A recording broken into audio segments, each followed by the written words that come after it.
Mi pregunta es, ¿tienen las masas voluntad? Si no la tienen, entonces, ¿cómo se puede actuar ante ellas? Un saludo atento. Ese es un tema que más bien hay que estudiarlo en la psicología de las masas.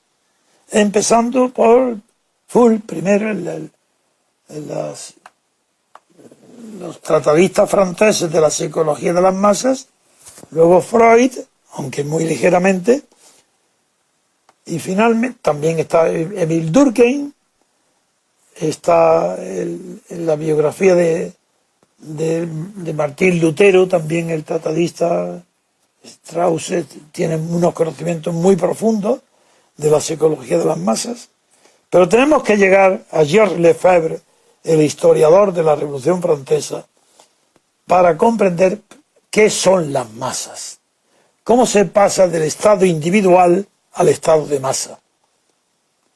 Y la mejor manera de comprenderlo es una metáfora comparándonos con lo que sucede en las langostas, la plaga de las langostas. Las feromonas se despiden un olor y en las langostas, cuando tranquilamente están en el suelo reproduciéndose, pero llegan a llegar un número denso de población, despiden un olor que, sin que sepamos todavía el porqué, ese olor le hace levantar un vuelo mortal, porque ese vuelo tiene que ir descansando y comiendo todas las cosechas y destruyendo todo lo que toca. Han transformado su estado individual en estado de masas.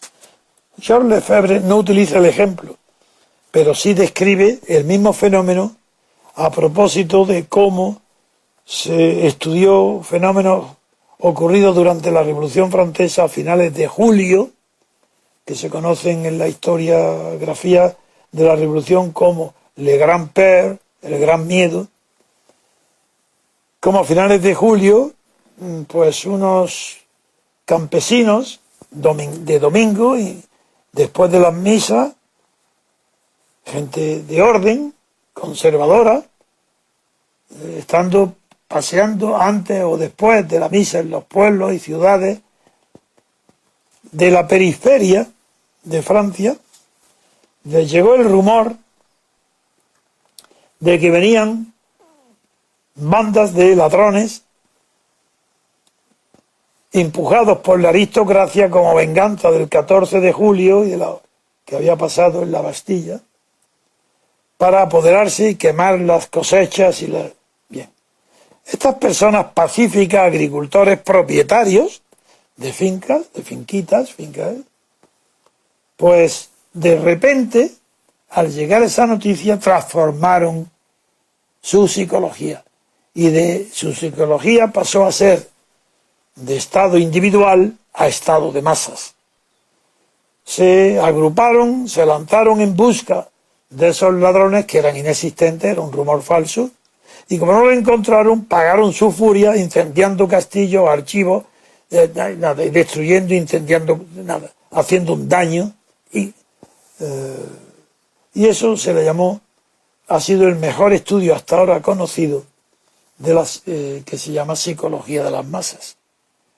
Sí, pero cuando hablamos nosotros, y yo en particular, de que hay que liberarse de la servidumbre voluntaria, y me refiero al acto de la votación, ahí no se produce fenómenos de psicología de las masas, porque no están agrupados los votantes, no acuden a los colegios electorales ni a las urnas en grupos, movidos ya por una pasión, sino que van individualmente, silenciosos, tranquilos, y votan como un festivo y no hay ninguna furia ni nada.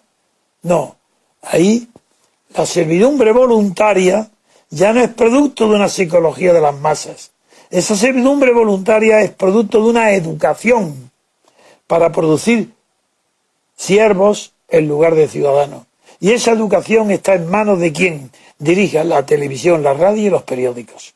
Esos son los verdaderos sostenes de los gobiernos oligárquicos y dictatoriales, y son los verdaderos enemigos del ciudadano, que no llegan a ser ciudadanos porque no saben, siguen votando a quien les perjudica, a quien les roba, quien les martiriza, a quien les miente. Siguen votándolo.